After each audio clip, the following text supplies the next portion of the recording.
everybody, welcome to another episode of What a Hell of a Way to Dad. It is Francis, and for you today, I have author and podcaster, you know him and you love him, Joe Kassabian. Joe, how are you doing this fine Monday? I'm good. Spring has sprung here in Northern Europe, which means the sun has come out, but it's still cold. Mm-hmm. I feel like since this is Hell of a Way to Dad, I do have to talk about the weather. Absolutely. I was going to say, it's very, we have a specific code that we have to maintain here, and it's always to comment on the weather before we talk about anything. We could be discussing a nuclear bomb dropping in Tehran, and we still got to start with the weather. And keeping with the dad ethos, my heat has been turned off since February, and I refuse to turn it back on. Mostly because heating costs here are way higher than what I'm fucking used to. So that shit stays off. Well, we've got the Midwest fool spring happening, so we're teetering back and forth between we need the air conditioning because it's going to be 90 degrees, but also it's going to be 30 degrees tomorrow morning. So which is what we had today. We got up to almost 90 yesterday and at 40 degrees when I woke up. I don't know what temperature that is for you Europeans, but that's hot and not so cold. Yeah. I was talking to my family in Michigan because I was planning a trip either in the spring or the summer, which does seem to be somewhat in the air now, seeing how lines at the airport are apparently catastrophic. And ICE is now going to the airport. So it's in the air because airplanes are not at the moment. Decidingly so. Yeah, we get to cross a border next week. We're going to be we're doing a cruise up to Canada and then coming back through Canada. And my wife and I are both just like, well, we have insurance. So if we're... Because, I got that pre-check, man, but I heard even the pre-check lines are 6 hours long, and I am not fucking with that. I'm speaking from a position of complete ignorance here, because I haven't lived in the United States in a very long time. So, my context is getting hazier. But from what I understand, it's only certain airports that are real fucked. Mm-hmm. Because obviously I'm looking to the Detroit airport because that's the one I'm going to be flying into. And it seems to be functioning normally as of today. Yeah, that's not something that you can put I wouldn't put my poly market on that. That Detroit airport is going to be okay in a month. Detroit airport is one of the least painful travel experiences I've had whenever I fly internationally. At least in the United States, of course. In the EU, it's fucking simple. But I just don't knowing my luck. I'm going to roll those fucking dice. And obviously coming in is not the issue. It's when you go back out and have to pass through TSA because it's TSA that's the issue. I mean, CBP is also the issue, but for a different reason. But when you pass through TSA on my way out is going to be the real motherfucker. And as much as I'd like to visit my family, being trapped in a 6-hour TSA line is not really on my list of things to do. Yeah. And I mean, you could get trapped in a TSA line and then get trapped in a concentration camp somewhere here. ICE did detain me once already. I always think about that story you told, I think of the Romanian airport, of the guy that was just yelling and then just gets dragged off down a hallway, still yelling, his voice getting quieter and quieter. Yeah, he continuously called the cops a word in Russian, which I will not repeat, as well as suka, which vaguely means bitch. Yeah. As he's getting the absolute shit kicked out of him. And he started that whole situation by walking up to one of them and just throwing a haymaker.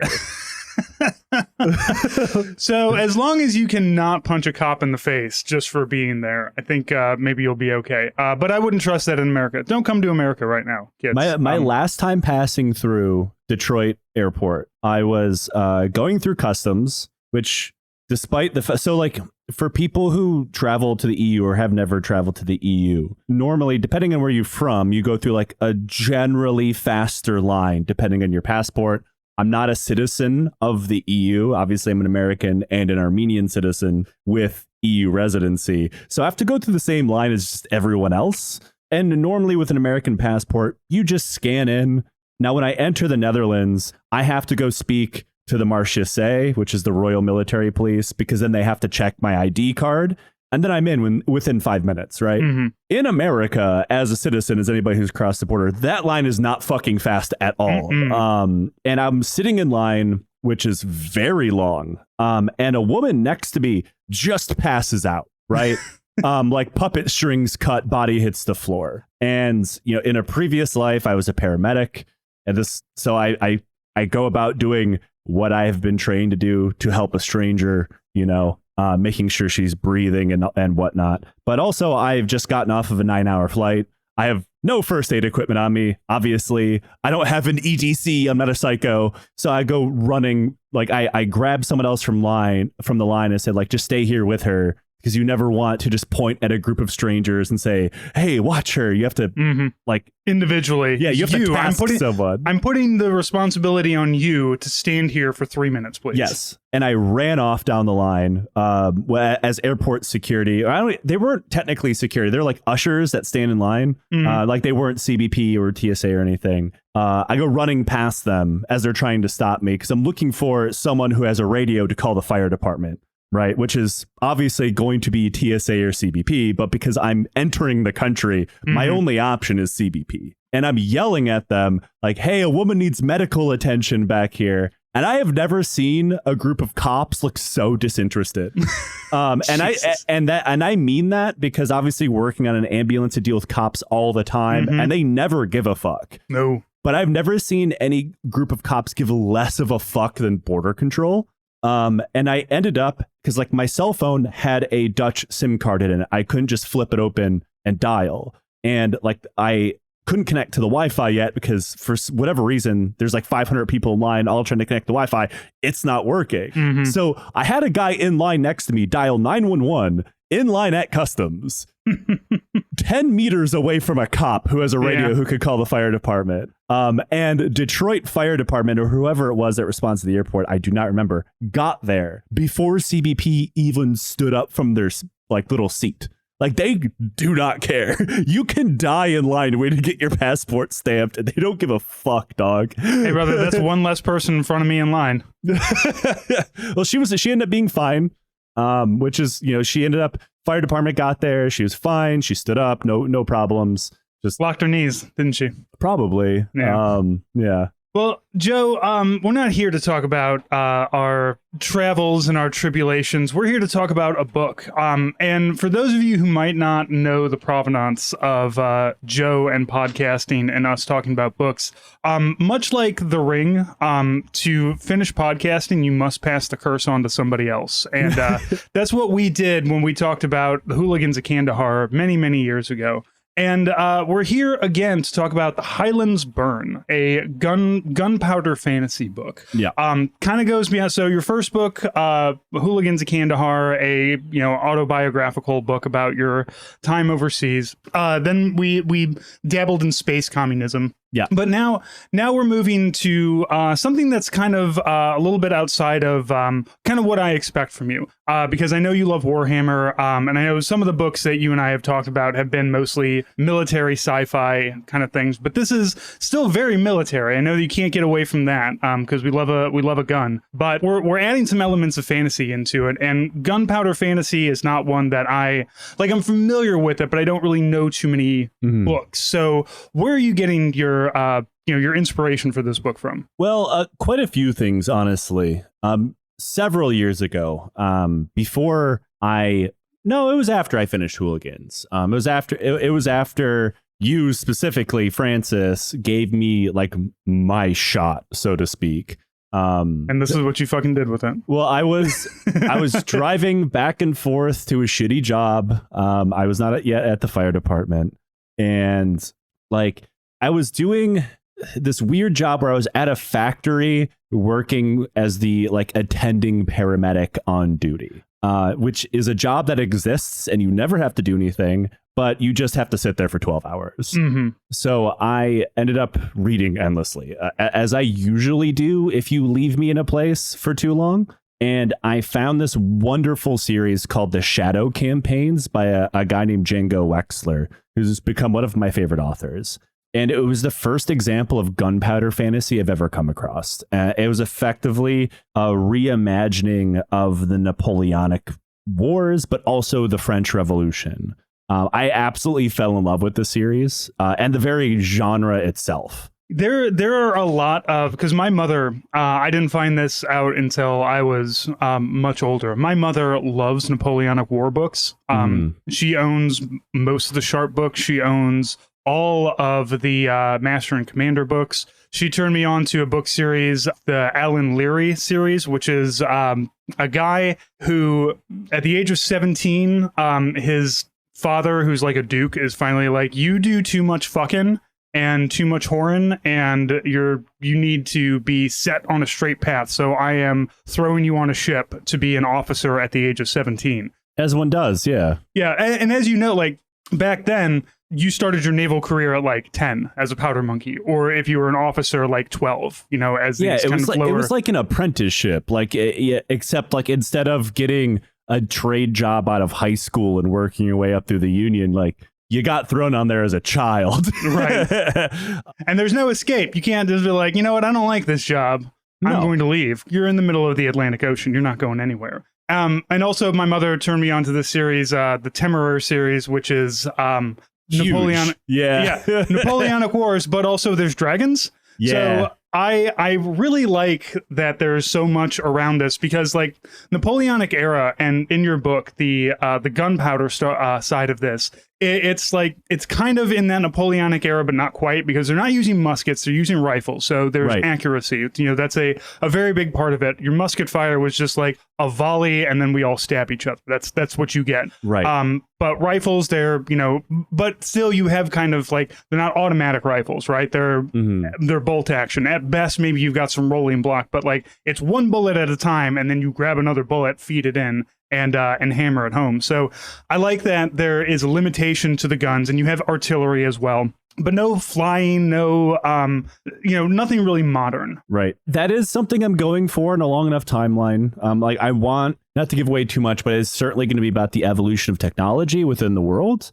And I think every fantasy author, which I suppose now I am one because this is my first fantasy novel, has a period of history, I think, especially when it comes to military fantasy, that they become obsessed with. And that's why most flintlock fantasy novels are set in vaguely Napoleonic terms. Maybe not the world building exactly modeled after France, or almost always it's Western Europe, because of course, which is another thing that I was trying to go against. That was the thing everybody wrote about. I mean, like, I'm sure that in 1805 there were a bunch of different wars happening, but the Napoleonic Wars are just kind of the most interesting and the most written about. So that's what we have so many series about, whether fantasy or fiction. And historical fantasy itself, especially like it literally take like Sharp, for example, or other stories like it. But that's not really the era that I'm obsessed with. Obviously, everybody knows I have a deep love affair with tanks. But one of the things that I really enjoy is like the cutting edge of technology, where things are still kind of being figured out, where there's that clash of worlds, where there is new weapons, but people aren't quite sure of them, and things are happening so rapidly. It pretty much seems like magic, but of course with magic, because that's fun, because you can make a revolver that fires sorcery out of it, and that whips ass. It does. It took a minute to get to the revolvers that shoot sorcery, but that was like, all right, now I see the game that's playing here. Because and as I talked about before we started recording, Sayat has, from day one, from page one until the last page, fucking suffers the entire time, constantly getting his shit kicked in, but continuing to move forward, because what else do you have? All his entire past gets burned away. And then he has this new kind of world that opens up. The other thing that I really like, because I like a kind of a rein on technology, so holding it back a little bit so that we can eventually get, as you said, you can't start with the M1 Abrams. You got to have your Bob Semple tanks first before you can get there. Listen to Lions Led by Donkeys, learn all about the Bob Semple tank. But I also like that the magic is reined in. Like, you get like kind of these inklings of magic. You have at the moment what it seems like are two kind of levels of magic users. You've got the people who can use it and the people who can kind of feel it and have like their own. So you've got like, once again, you have managed to create an officer and an enlisted class, even inside of your magic, because you've got these, you've got these like, no, I'm the sorcerer. I can wave my hands. I can reach into the ether. I can protect you. I can put these shields up. And then you got these guys who's like, you stink like magic, and I'm going to shoot you with a fireball out of a revolver. So if that entices you, you should definitely get into that. But let me ask about, so where did the magic come from here? Again, like I said, this is what I like. I like a low magic kind of series. That's what I like about Lord of the Rings. There's a wizard, but he's not always wizarding things. When there's a war, you still got to feed 10,000 orcs into a meat grinder because the wizard can't come in and wizard his way out of it. So tell me about the magic decisions that you made here.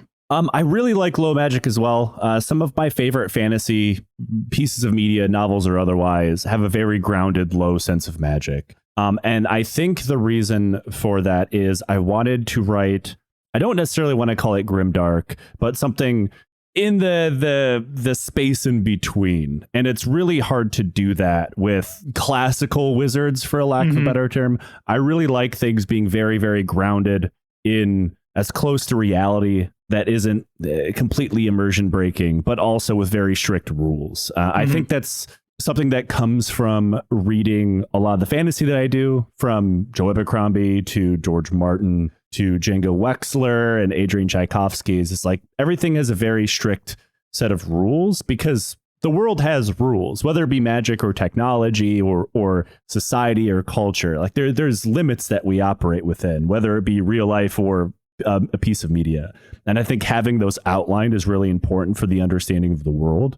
And I find dirty, gross, low magic to be far more entertaining because the idea of like, and it is touched upon in the novel, at one point, the people who could use sorcery within the world were something of an enlightened class of people. But that is way far in the past, and that is a dead society. What is left is everybody fighting over this shit. And war is nasty and disgusting, and especially this era of war, you don't have high technology that has any kind of anything artificial put in between you to protect you from it. And I don't think the concept of like a war mage, which is effectively what the Aetheri are in the novel, like they're going to be in the shit with a dude in the trench as well in order to use their magic. Yeah, they have to have skin in the game. Exactly. And that is one of the plot points is Sayat kind of taking one down and everybody being like, how did you manage to do that? Because it's like he's the in Dungeons and Dragons, he's the bard out there buffing everybody, and as soon as you take that guy out, all of a sudden the battle kind of maybe doesn't turn in your favor, but at least kind of evens back out. And it's good to make these guys like mortal and afraid. Yeah. And I wanted them to be something very akin to almost like a weapon of mass destruction. Like they're rare, like there is characters introduced in the novel that, if allowed to operate on their own devices, they could easily wipe out an entire army by themselves. Yeah, there are inklings of like the Aetheri. It's just that they are kind of this like, yes, they are being used as war mages, but also some of them might be like chained up in a basement somewhere, forced to keep an old man alive, like a Dorian Gray kind of situation. Yeah, they're a tool. Right. You don't have the like. As you kind of learn about the Aetheri, there's like, all right, well, they're kind of badasses. The one that we meet, Genkos, is kind of an asshole, but like you understand why. When you get into like why these people are the way that they are, what it is to reach into the ether and use magic, you can understand why like Genkos being an asshole is the best possible outcome, right? Because he still does his work. He doesn't, he complains about it, but he still like has self-preservation. He still understands I got to keep these guys safe if I'm going to keep me safe. And I'm going to do what I can to keep all of us safe here.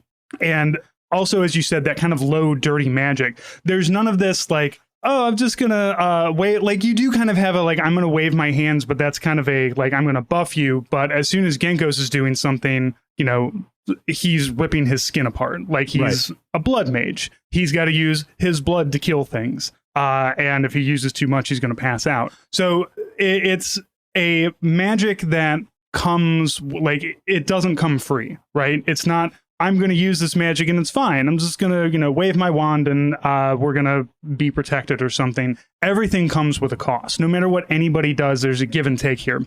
So, and that's one of the, like, talking about the magic that you have in here, that continues to make this all very, very mortal and very real. You don't get that sense of like, these guys are, I mean, you do, like, these guys obviously are above the rest, but a bullet to the head's still going to stop them. Like, exactly. there's not a, like, maybe they'll have a shield up, but if you catch one in the head with a bullet, they're fucked, even a regular bullet. And that's something I wanted to, it's a trend, a theme throughout the entire novel is nothing is free. Everything has a give and a take. And that's something that we'll go into a little bit further later on in the series. But on top of, I really, as a lover and a consumer of fantasy, one thing that is exhausting to me is they all kind of have the same setting. And there has been sometimes very valid accusations of there being a pro-West theme throughout most fantasy. Everything is just kind of Western Europe redone. And one of the things that I wanted to do was make the main character in the main setting one of the small non-Western places that gets caught in the middle. I mean, because the story at the very bottom, everything is very much anti-colonial, right? Because it would be really easy to make it like the triumph of the little people, for a lack of a better term, because much of this is very much steeped in Caucasus history and culture. But that's not the history of these places. That's not the real history of any of these small places that's trapped in the middle. It's ruthlessly being fucked over and then kind of hoping you can grab onto some kind of outsider that will deliver what you consider some form of justice. And Sayat's character is very much modeled after one of my favorite people from Armenian history, of Soghomon Tetlerian, who is famously the man who lived through horrific tragedies and then shot Talat Pasha in the head in Berlin. And got away with it. But throughout the rest of his life, he didn't regret doing what he did. But he also saw that it was functionally meaningless. Revenge, it's something of a trope in a story that's been told countless times, is like revenge is kind of pointless in the end. But this isn't a revenge story, even though it might seem like one. There's a lot of revenge to it in the beginning, but once Sayat has his vengeance, he does exactly what everybody else who has modeled their last like 2 years around revenge has been, which is, fuck, now what do I do? Exactly. Because what do you do after that? Right. And, keeping with the theme of Sayat, he kind of gets fucked in the end, just as he gets fucked throughout the entire novel. Sayat is a great. I love the character because he's constantly being hit with adversity and just kind of rolling with it, because there's nothing else you can do, right? Like, right. You're sieged in winter. What the fuck are you going to do? You're going to starve, and you're going to survive, or you're not, one or the other. And I don't know. I don't want to give away too many plot points here. But in the beginning, of course, if you need a revenge plot, you got to have a family murdered. We got to have slavery. We got to have mercenaries. We got to have living through a siege. We have to have failing a battle, and then exile. Which, I don't know, is that giving away too much? No. Okay. So, and this is all like things that Sayat has to go through, maintaining, I'm not going to say a chipper attitude, but never like, I need to turn this fucking enchanted revolver on me and fucking smoke my head out of here. It's a like, this is just, we have to continue going on. And yeah, the revenge is what kind of keeps them going on. But in the end, it is the, like, as they're looking at their exile, it's like, well, I guess you guys are my buddies now, so we're all kind of in this together. So it kind of goes from that like revenge to found family kind of situation. And that's, the group that he joins is called the Foundlings, which is a mercenary group, which I have some things about this mercenary group that we're going to get into here, because there's things in here. I have my realities and my unrealities in this book. Sure. My realities are, if you have listened to a lot of Lions Led by Donkeys, you know that Joe loves to tell you what happens when you go camping with 10,000 of your friends in the woods. Nothing great, nothing wonderful. There is a lot of comments about people shitting themselves, running off into the woods to shit. Sayat, on many occasions, has to run off to a latrine and shit, or just to the wood line. You've got your starvation, you've got your freezing. You've got a lot of really like fucked stuff of living in. I think we can kind of nominally say Napoleonic era medicine and warfare, right? Like this is it's like the turn of the century. Not to mention they're in a very rural place away from what you could consider the metropoles of the world. Like the people of this area, Hyasa, are a rural poor people. There's not a lot there. Like even in the beginning, they have like one doctor in their village. And that's about it. Yeah, and that was before the war started. Yeah, and you know, battlefield medicine is, you know, put some spit and wrap a dirty cloth around it, and maybe you'll be okay, and maybe you won't. There's which is what it was. You know, if you caught a mini ball to the shoulder, you just might die because now you've got a hunk of lead in you that's kind of going there. But also we have magical wounds that you need specific healers for, which is an interesting plot point that was kind of thrown in there too. I liked the idea of like, no, if you get shot, that's fine. Like we can do something about that. But if you like ever get touched with any magic, like as an offensive weapon, you're pretty much fucked. Right. It depends on how long it's going to be till you're fucked, but you're fucked. And it kind of goes back to me wanting to really frame them as like a weapon of mass destruction, because when they were first, unfortunately, used upon humanity without very specialized care that really didn't exist yet, you were doomed. Yeah. And it adds to it. Yeah, very much dropping a nuclear bomb, right? Like exactly. You drop a nuclear bomb, of course, there's the initial burst, the initial destruction, and then you're going to have like 10 years of cancer and people's hairs falling out because they're completely irradiated and there's nowhere else for them to go. So there's always that like kind of second death that happens after the first death. And you not just with this weapons of mass destruction, but also like there's a battle and now we're under siege. There's the first stage of death, and then there's the lingering shitty stage of death where you're like, wow, I wish somebody had just shot me in the head 3 months ago. I wouldn't have to deal with this. That was something I absolutely didn't want to kind of peel away when you're introducing magic, because I wanted the military aspect of it and the soldiering aspect of it to really shine through. It's very similar to the Black Company, where yes, there's fantastical elements to all of it, but at the end, the interactions and the things that the soldiers are doing are very true to life, because Glenn Cook was a Vietnam veteran. And those interactions among soldiers, even though, yes, there is demons and whatever in Black Company, but in the essence, like there's the reason why the characters stick with you is because they're human. And I wanted the soldiering experience to be as realistic of the era as possible. Even though there are people throwing fireballs and whatever, like your average person still needs to find a hole to shit in that's far enough away from the food that it doesn't kill them. Yeah, and I appreciate that those elements are kind of added in there, because a lot of times people will romanticize battle, right? Like especially anything written by officers. I will say not only do you have the Armenian experience in here, but you also have the enlisted man's experience of I don't know shit, I don't know what's going on, nobody tells me anything. Like Syed gets a little bit of extra knowledge because he's got a little bit of magic to him, and of course he's our main character, so he's got the plot armor. But even like near the end, like in the final battle, there's still a lot of confusion. There's still a lot of like he doesn't know what's going on until it gets like revealed to him against his will. It's not like somebody's like, here's what's going on out there. Nobody knows. Everybody's like, there's something fucked up out there and we got to figure it out. Here's a magical revolver. Go knock yourself out, kid. Yeah, the story is being told from the viewpoint of a very confused and angry new recruit into a mercenary company. Yeah. So like he doesn't know fuck all. He is from a very remote village in a country where on the western side would never see the eastern side. They speak different dialects. They have different cultures and customs. So he doesn't know what the fuck even happens outside of his own borders.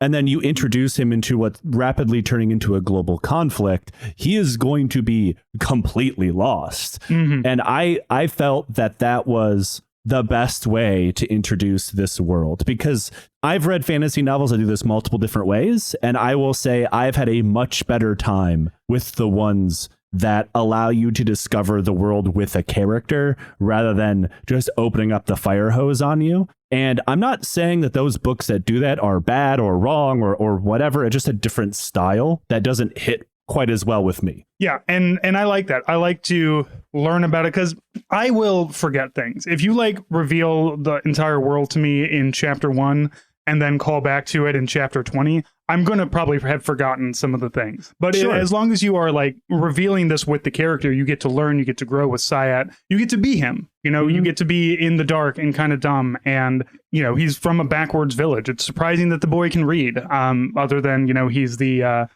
son of like the head guy. So, of course, he's educated. But it does have that, like I said, that real enlisted mentality of you're just a guy. When I was going through looking at my notes, taking notes last night, just finishing them off, I came across one where Sayat's just like, what do you mean we just execute like prisoners? Shouldn't we be like getting intelligence or information? One of the guys like, they capture you. What are they going to fucking get out of you? Nothing. You don't know shit. They're going to shoot you. Me, they're going to torture. I'm a sergeant. I'm fucked. But you, they don't know anything. So why wouldn't we just do the same thing to them? Which, of course, does come back around because they're like, you don't want to be captured because you know what we've been doing to them, right? We've just been taking them out back and shooting them. They're probably going to do the same thing to us. And that casual brutality, which is something that's so foreign to Sayat, is something I wanted to throw him into the deep end in, because this isn't a standing army. These are mercenaries, and in the world, these free companies, these mercenaries are used to settle disputes among states because it's more palatable than using their own, right? So these are the most violent people in the world. So the idea of executing a prisoner, like there's a scene, I believe in chapter 3, that they're lining up prisoners of war to shoot them, and dudes are just sitting around leaning on their rifles and smoking because it's just another day at the office. Well, you know, Sayat is correctly horrified by this. but he gets over his distaste for war crimes pretty quickly. And in fact, it's just like, hey, that guy fucked with me? Why don't I get a little piece of this action? And here? I modeled that after a lot of different soldier accounts that I've read over the years, definitely for research of my show, or research of my higher education in genocide studies. There are accounts of Armenia and Fidei, or the guerrillas that were fighting against the Ottoman Empire early on, that in the beginning, like they're like abjectly horrified about what they're finding. And then in letters home, like weeks later, that they wrote within days of seeing the first thing, like they don't even mention it anymore, because it's just been sanded away. The horrors have made them numb very quickly. And you see that in soldiers' accounts from every war throughout history, up until mostly the modern day, because obviously attitudes have changed a lot about this kind of thing. And I really wanted to model that after real accounts. I didn't want this just to be blind violence without reason. I think that is where I differentiate heavily with the genre that's called, quote unquote, grimdark, which is abject violence without reason and without explanation within the world. I wanted it all to be grounded in history, because that's what makes it terrifying. Yeah, there's a difference between we do this because the undying emperor has told us to go and take this planet, versus these are just evil people and they want your shit and they want to take your shit and they're going to kill you and take your shit, and you have no recourse other than to kill them first. And that's something that Sayat grapples with as well. It's like, yes, a different mercenary group killed everyone he loved, but this other mercenary group is letting them in. What's to say that they wouldn't do the same thing if that's what the job called for? Exactly. And that question is never answered for a reason. Yeah, it's one of those like, well, I just hope we don't pick up that contract, and I hope that that's not a moral quandary that I have to wrestle with later. Exactly. That's common to the soldier experience. We would love to say that, oh, the soldiers of this country or that country, ones we don't consider pure evil, would never do such a thing. Like, but they probably would. Yeah, you just need one guy, and everybody else is going to go, oh, all right, we can do that now. Yeah, there's plenty of examples throughout history of people doing horrific things that their loved ones, their friends, their family would never expect them to do, but also the framework of where they're from would not allow them to do it, because it's the divorce of a soldier, a man who's, no matter what way you paint it, their job is violence. And when you take someone like that, make them all look and dress the exact same and live together separate from society, you create attack dogs. no matter how decent they are to one another, they are that bored guy smoking a cigarette waiting for orders to shoot an unarmed person in the head. Yeah, they are people waiting to be pointed in a correct direction. Exactly. And they don't care which direction. And yeah, both of us were enlisted soldiers at one point who fought stupid wars that nobody should have fought. And you have that same kind of like moral quandary about it, like because you want to believe like, no, we're America, we're doing the right thing, we're here for good reasons, and of course, as history has taught us, it's never been the correct thing. Nobody has ever shown up in another country with a gun for like good reasons. And the times that they do, it's more of a broken clock situation. Right. Like, yeah, it's great that, NATO went in and stopped the Bosnian genocide. There's a lot of other things that NATO could be doing that they don't do, or they're, it's that same like, well, why are you doing it here but not over there? And again, that quandary of like, what do you do with 10,000 people with guns who are being paid? And that's something that I folded into the story, and I will continue as the series goes on, of course, is like these people that the Foundlings, or Syat specifically, find himself working with are working with him, but they're not really. Like, he is a means to an end. Right. A great example that I took a lot of inspiration from for this novel is the powers that stopped the Armenian genocide was the Russian Empire. Not for any fucking decent reason. It's the same reason why the Allies stopped the Holocaust. It just happened to be on the way. Yeah. It's just, we should open up these camps real quick that they seem to be murdering everybody inside of. Yeah, and I like, I think one of the things that I like about the way that you are kind of tackling this is because I'm a fan of historical fiction stuff, Bernard Cornwell, that kind of thing. And I like that we get something that is accurate, right? Like, I'm not going to say historically accurate, but with the technology that you have, with the time frame you have, with what everybody is dealing with, it's all very accurate. I believe, you know how artillery works, how a siege works, how slavery, works when in this kind of scenario, in these situations. So this is a really great, like, kind of, I'm not going to say historical fiction, but if you like historical fiction, because you have so much background in this and so much information on the way that wars are fought, you're going to learn a lot about the way wars are fought, even if they're fake wars, even if these are wars that you're making up to have a story here. I do want to talk about some of my unrealities here, though, Joe, because you have a whole mercenary group, and every commander, every sergeant is good. Like, they're all useful in some way. Even Sergeant Frederick, who is the sergeant of the Lancers, who everybody kind of shit talks. But in the end, they're like, yeah, he doesn't fight. He has other things that he does. Right. We know that if we tell him to run off and go get somebody, he's going to do it. And he's going to survive. Like, there is a kind of like, at one point, Sergeant Frederick like falls off of a mountain, and all everybody else is like, yeah, he always survives though, so don't fucking worry. You'll see him at the end. Don't worry about it. Yeah, but everybody's effective. Like, even when they go to Van to start doing to do training, and even the guy, the training sergeant is like, I'm not going to beat you. I'm not going to like fuck you up, because the training is going to do that bad enough for you. I don't need to do that. And having the conversation of like, that doesn't work. We know that this doesn't work. We know that hitting you and screaming at you and doing these hazing rituals that would, if it doesn't kill you, is going to break your mind and your body.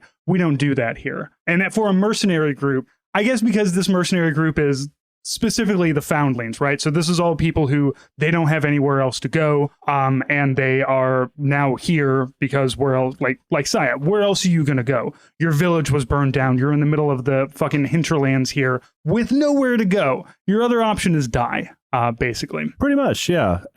I think one of the reasons why I fell on that was I took my own experiences as being a volunteer soldier, right? Like, the Foundlings don't conscript anyone. Everyone there is by choice. So the need to physically abuse people, which that still exists in there, and it's alluded to, but it's not like institutional. There's no rule against it. Right, but it's not the effective NCO understands that this is not a way to create fighting soldiers. Right, and these are professionals. They're not the Confederation of Hockey Army. The main country where this takes place in has a noted reputation for how terrible it is. Again, the Armenian experience. It's inspiration that I took a lot from interviewing Armenian veterans for a project that I did for our side series over on Lion's Patreon called The History of Armenia, of the realities within the Armenian military, of it just being like a constant grinding machine of hazing. And as everybody knows, at this point, it is not up for debate.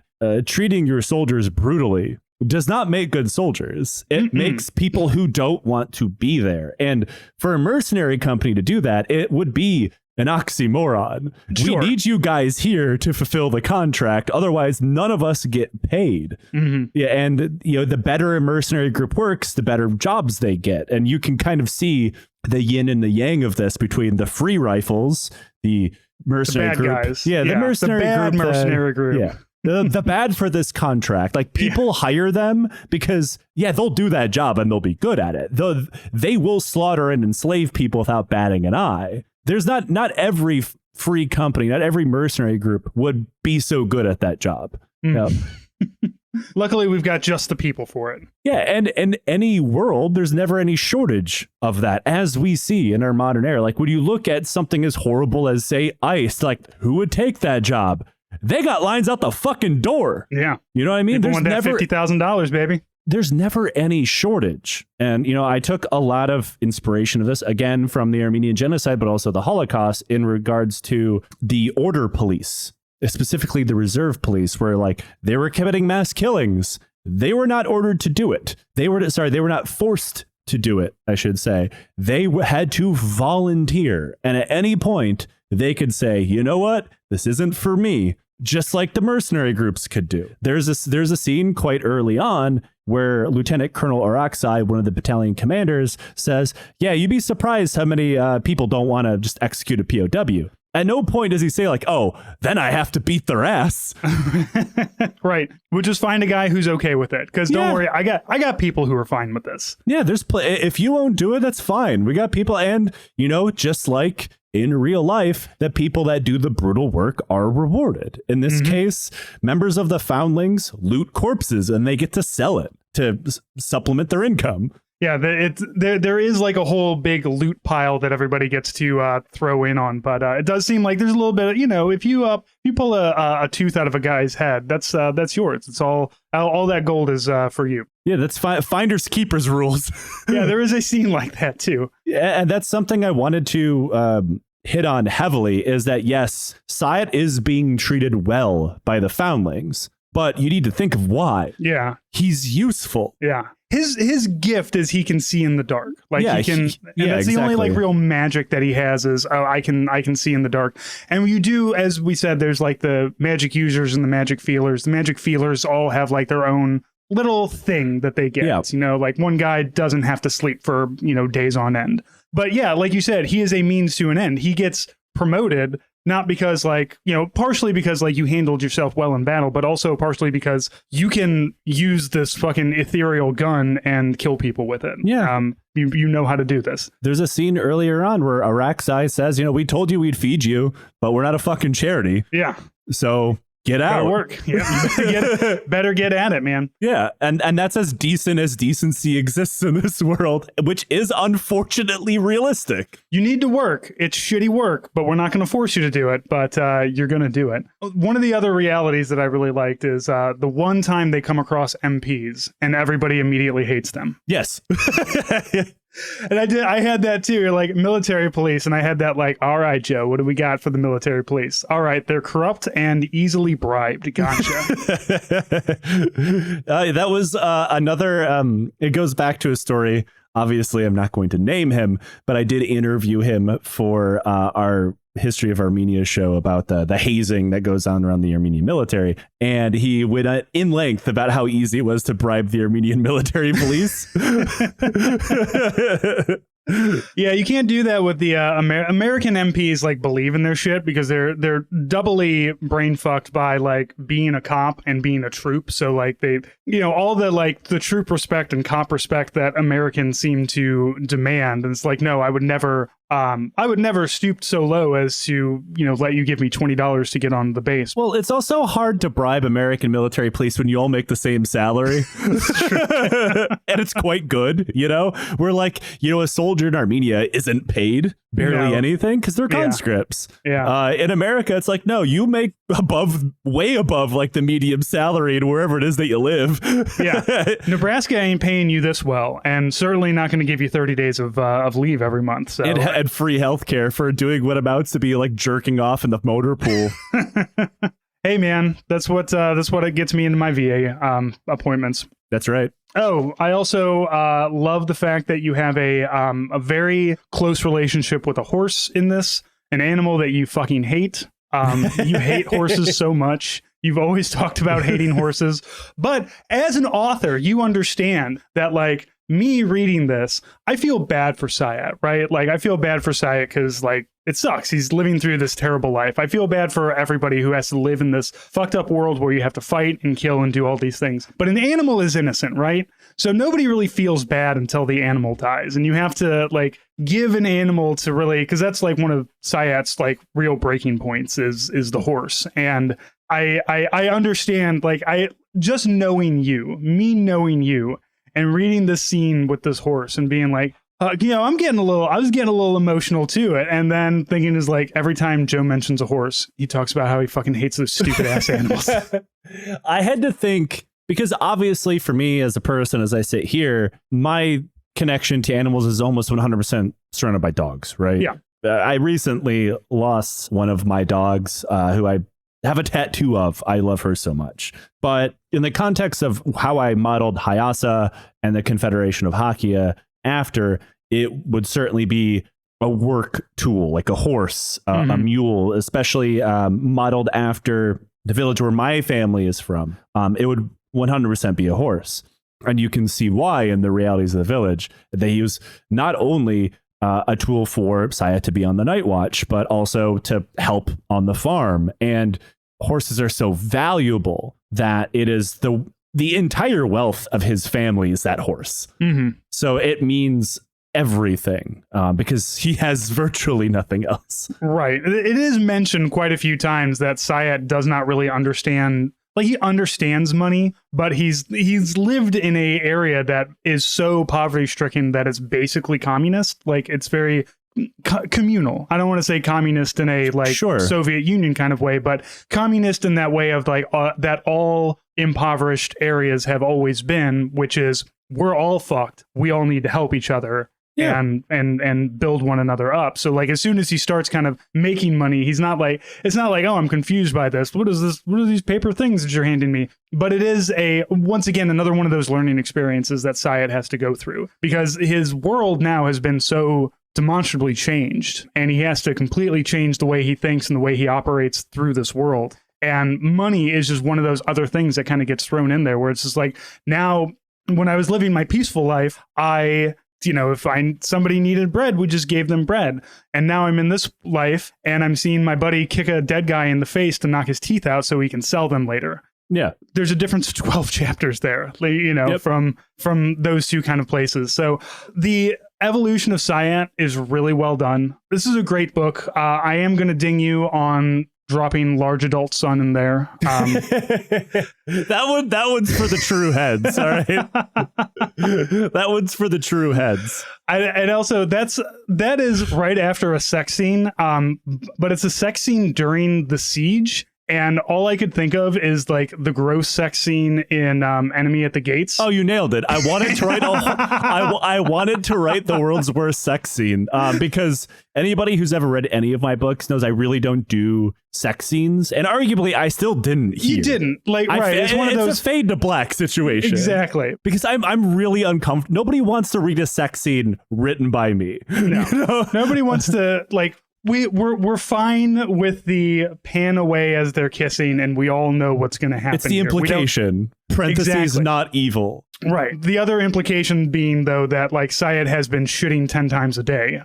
Yes. And this So is woman, everybody else. I know. Everybody's kind of gross. Another thing that I liked about this is you have camp followers, which I feel like when stories kind of talk about militaries on campaign, which is when you want to go hit those guys with swords, you got to walk over there. And this is something that I kind of like learned from listening to your show when you were talking about the campaigns that like the U.S. cavalry did in like the late 1800s, where you've got like, all right, we've got our like 40,000 troops, but we also have 100,000 people behind us, making sure that our shoes are still put together. We can buy clothes. We've got booze and hookers. We've got everything that we need in these camp followers. And that's kind of the same thing, is that there are these followers, and somebody's just like, you know what, you're having a bit of a go of it, aren't you? How about I give you a little something here? And that was directly modeled. Even the term sutler is something that was used during the American Civil War. And their reputation for being absolute scammers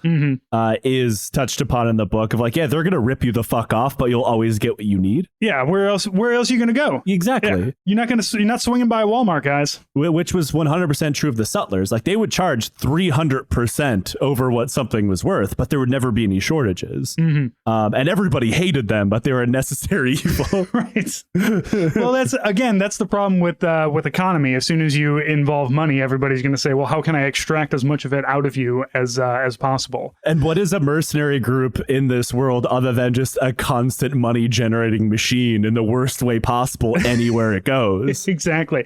Whether you're getting paid from the top or you're kicking a dead man in the face to steal some teeth, you're going to get paid one way or the other. It just depends on how gross you feel doing it. Yeah, and the settlers don't give a single fuck. No, they're like, yeah, we'll accept currency, but we're also fine with discarded wristwatches, teeth, a jacket, a nice chain or something. There's a lot of nice things on all of these dead men out here. So go and get it. Because also, like, something that I remember reading the Sharp books was that Sharp would, like, when he would loot something, like he looted a bunch of gems at one point and he sewed them into his jacket. Like he ripped open a seam and sewed them all into the jacket and made very sure that nobody saw it, because he wanted to be sure that even if he was killed, nobody would steal his gems.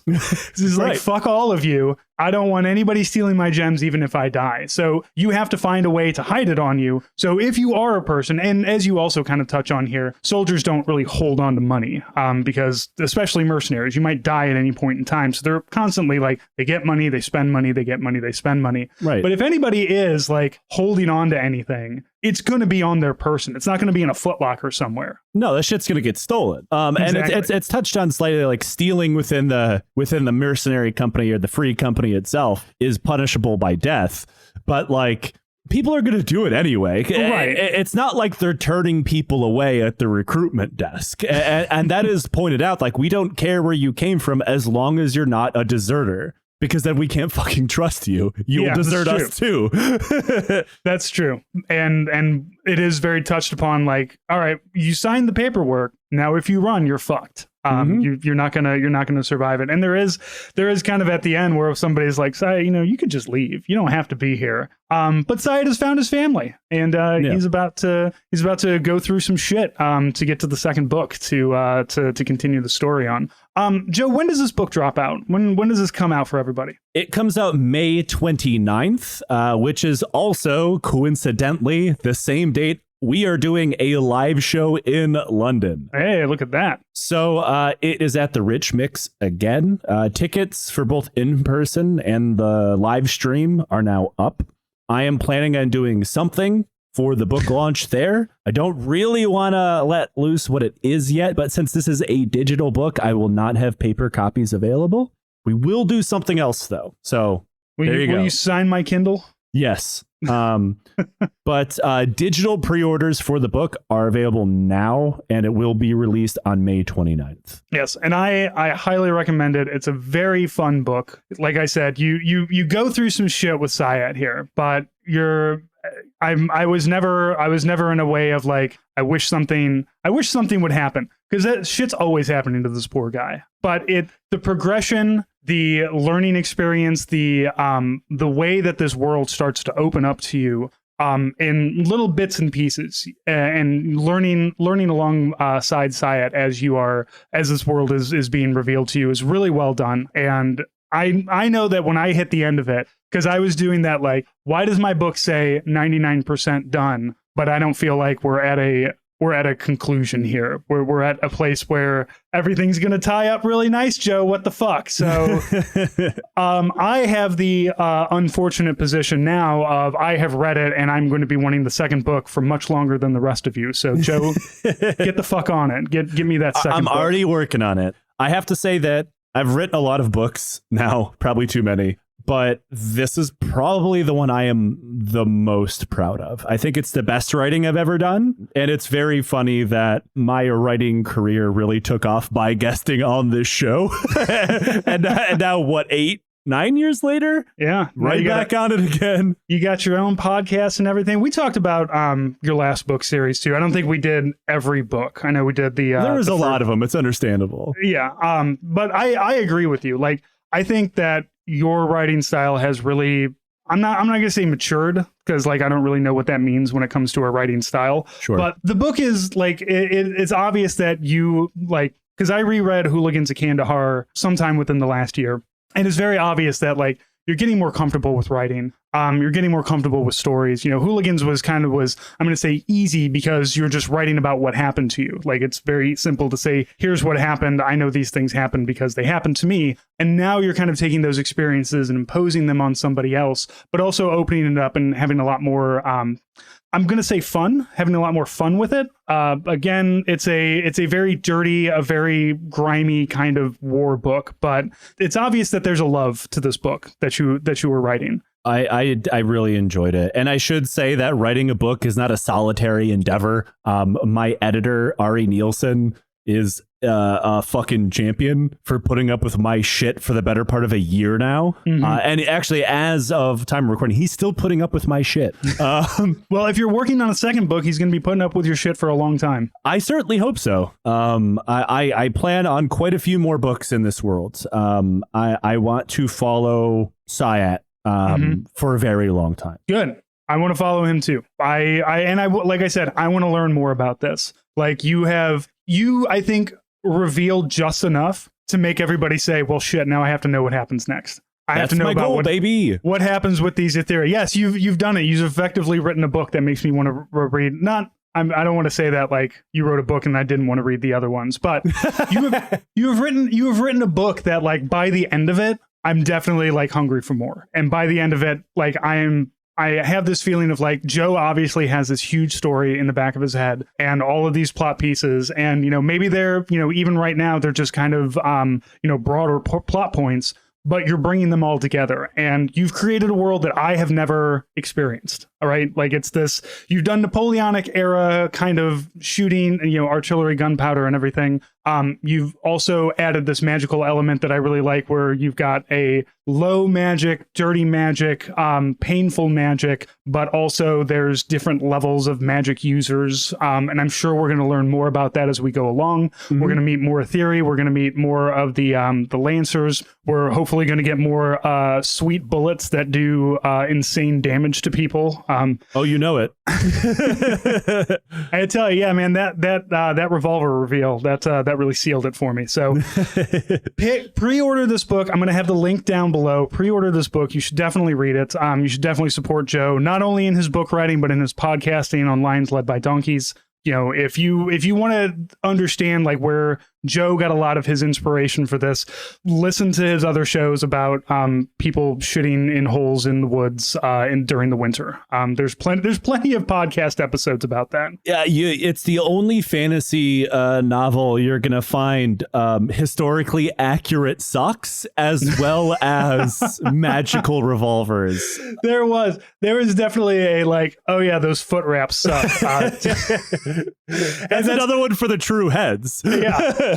If you are a Lions Led by Donkeys fan, you're gonna love all the little things in here. You're like, I do know that sucks. I do know that foot wraps are terrible and you need real socks. And there's also the guy who's just got like, well, you can have mine. I got one of my legs blown off, so I guess you can have some socks, buddy. Yeah, I only need half of them now. Right.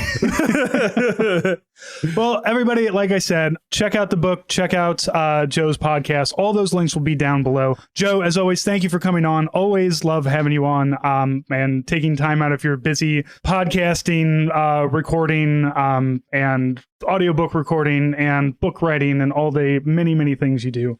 I appreciate you coming on to talk to me. Oh, it's always a joy. I'm glad that the show that I remember when I believe I sent you a Twitter DM back when Twitter still existed, like hoping for an interview, because I was listening to A Hell of a Way to Die on my way to work. And I was like, these guys are never going to interview me. And now I have your fucking phone number, Francis. Yeah, that's right.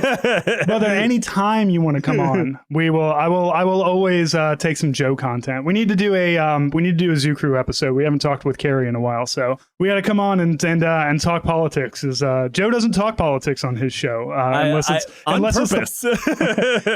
the specific politics of whatever battle he's dealing with at that moment. Yeah, I want my show to be a place where like we're all aware of how awful the world is, and there's plenty of other shows out there that talk about current events, and we want you to come by Lions and by Donkeys and forget about it for at least 90 minutes a week. Right. Forget about the horrors that you're experiencing now. Let's talk about other horrors that other people lived through, and maybe you're not going to feel so bad about the horrors you're dealing with. That's right. At least you're not shitting for the 8th time in the slit trench latrine. Yeah, unless you are, in which case, shouts out, I suppose. Shout out to that like Ukrainian line infantryman who's listening to this. Joe, thank you for being on. Everybody, thank you for listening, and we will talk to you next week. Zoom, zoom, zoom, zoom.